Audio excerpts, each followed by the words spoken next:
the bitterness continues to grow and grow and grow and grow. And brace yourselves. It's only going to get worse.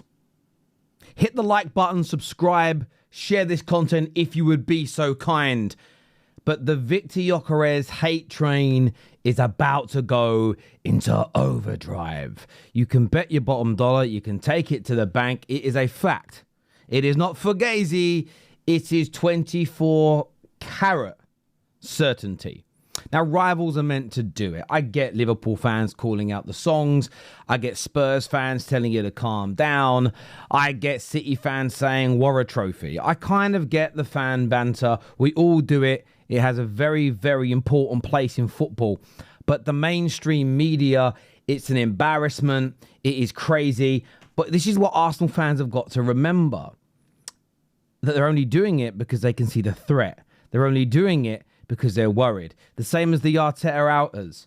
Not people that praise Arteta for getting you to the precipice. Not for the Arsenal fans who have respected what he's done, have been behind it, but now maybe think it's time to move on. I'm talking about the diehards, the extremists, the idealists, you know, the fundamentalists who don't allow him to have a single bit of praise. They're fuming. They're going to side with the Cundys. They're going to side with the Jamie O'Hara's because they can't have a good word being said. And you'll see that across socials. You'll see it everywhere. But I want to show you something because this, for me, again, and the second clip I'm going to show you is even funnier because the irony smells like fresh horse manure dripped and dipped in cat piss. It's unbelievable. But take a listen to this. This is the biggest sports radio station in Europe. They have the one of the, I think, the most exclusive rights to Premier League commentary for games. So they're meant to be impartial. But take a listen to this.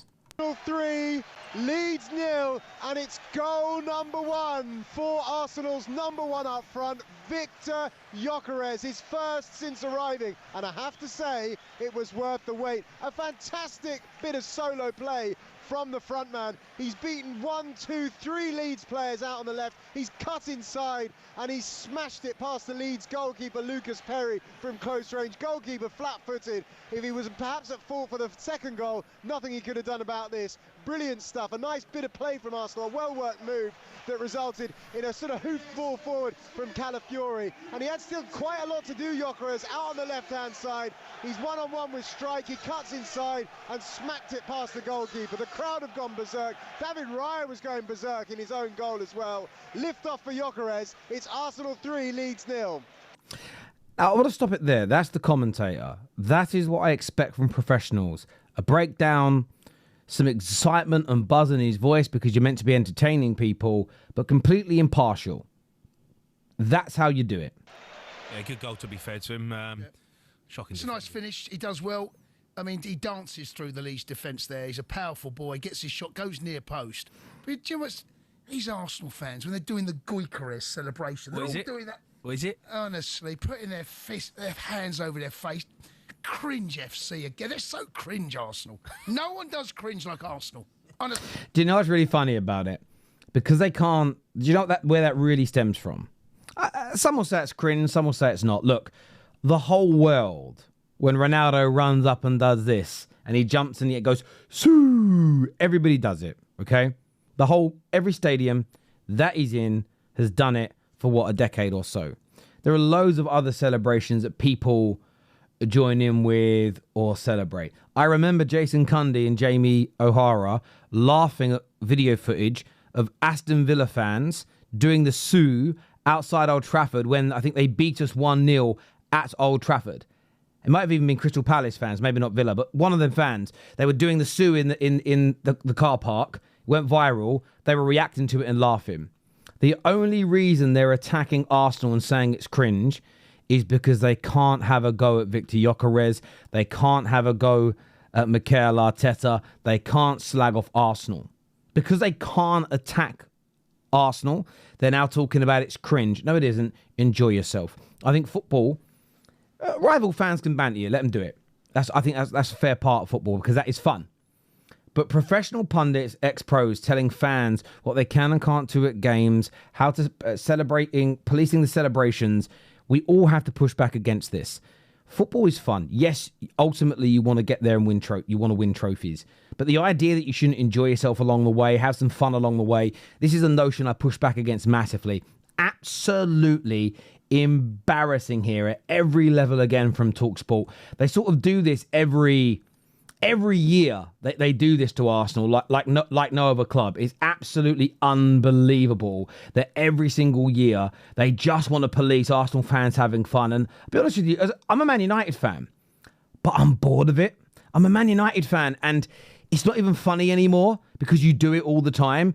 It gets to a point now where fans of other clubs don't want to have fun because they're like, oh, I'm going to get called out like Arsenal fans are. You end up ruining it for yourselves. It's embarrassing. Stop it. Let's take a look at this clip. What have I just watched there? Context, because I can't play it because of copyright. This is the welcome video of Eze joining Arsenal, just so everybody understands this. What have I just watched there? Seriously, what am I watching? Cundy. What am I watching? No one does cringe like Arsenal. Honestly, mate, what is that? No, it's the way of the world, mate. It's embarrassing, mate. Righty should know better as well. Come on. I love Righty. I know. Everyone loves Righty, but what is that? I don't know. It's just what... It's the modern world, mate. It's, social media now. It's so ironic. Like I said earlier, it's ironic that TalkSPORT are calling out social media. Ever since they tried to become... They are a very big YouTube channel in terms of numbers.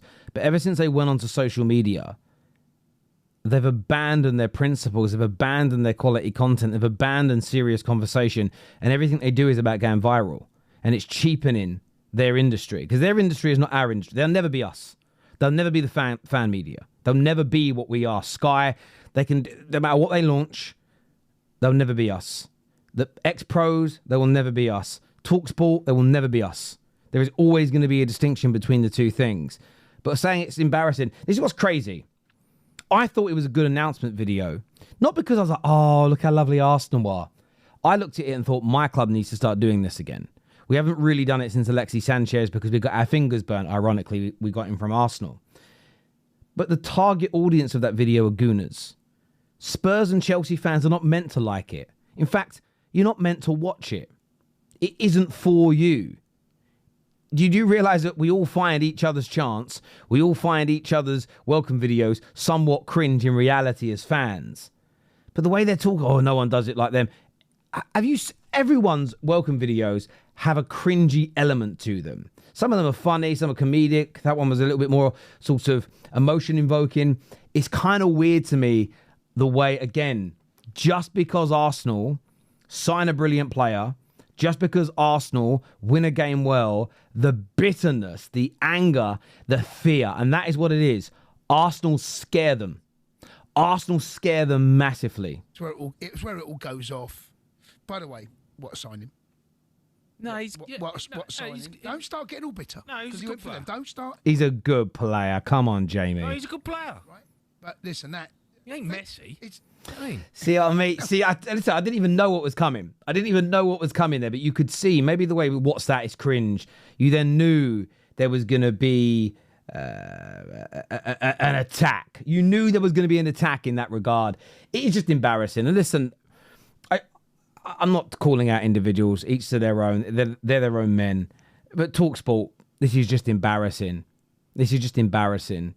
The crazy part is why fan media is taking over. Because although we hate and banter each other, we've become more impartial, more honest than the mainstream media. This is just their attempts to gain some clicks, gain some views, and I don't think what they realise. They get the views, but at what cost?